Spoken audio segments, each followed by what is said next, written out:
یہ کائنات ہمیشہ کے لیے نہیں ہے، الی اجل مسمی، ایک خاص مدت معینہ تک یہ رہے گی، اس کے بعد خاتمہ ہو جائے گا، یہ ہمیشہ کے نہیں۔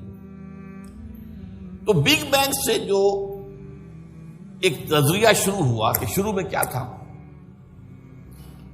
ذرات تھے، بہت چھوٹے بہت چھوٹے بہت چھوٹے بہت چھوٹے، فوٹونز،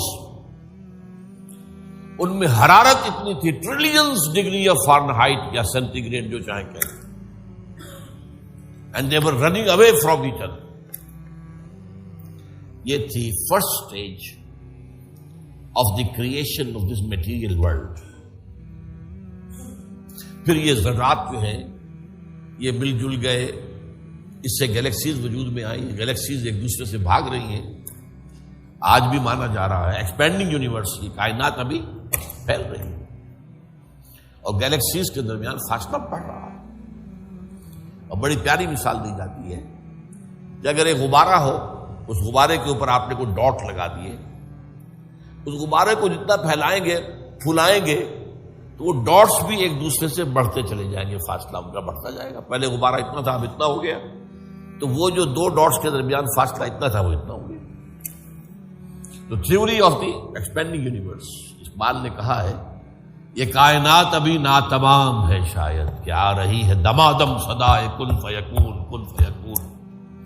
ابھی تو جیسے کہ قرآن مجید میں آیا بھی ہے، ہم اپنے خلق میں ہم وسعت کر دیتے ہیں جو جتنا چاہتے ہیں، وَنَزِيدُ فِي الْخَلْقِ مَا نَشَاءُ، یہ تخلیق جو ہے بھی جاری ہے۔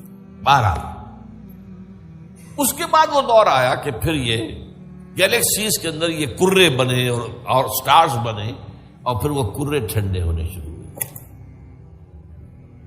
انہی میں سے ایک کرہ ہمارا یہ زمین ہے۔ یہ آگ کا کرہ تھا، آگ کا جیسے سورج ہے، لیکن ٹھنڈا ہوا، ٹھنڈے ہونے سے یہ سکڑا، تو اس پر اونچائیاں اور نیچائیاں پیدا ہوئی۔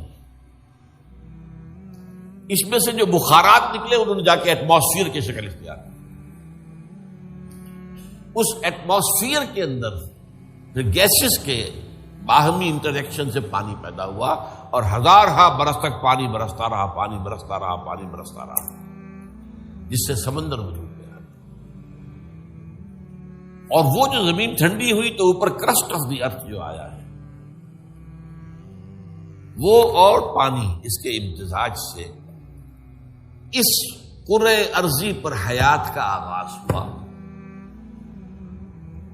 اور اس حیات کی لکھوں کا سال کے اندر ارتقائی مراحل سے گزر کر آخری نتیجہ جو ہے وہ آج کے نظریے کے مطابق وہ ہومو سیپینس انسان ہے۔ یہ میں نے آج کا نظریہ تخلیق آپ کے سامنے رکھا۔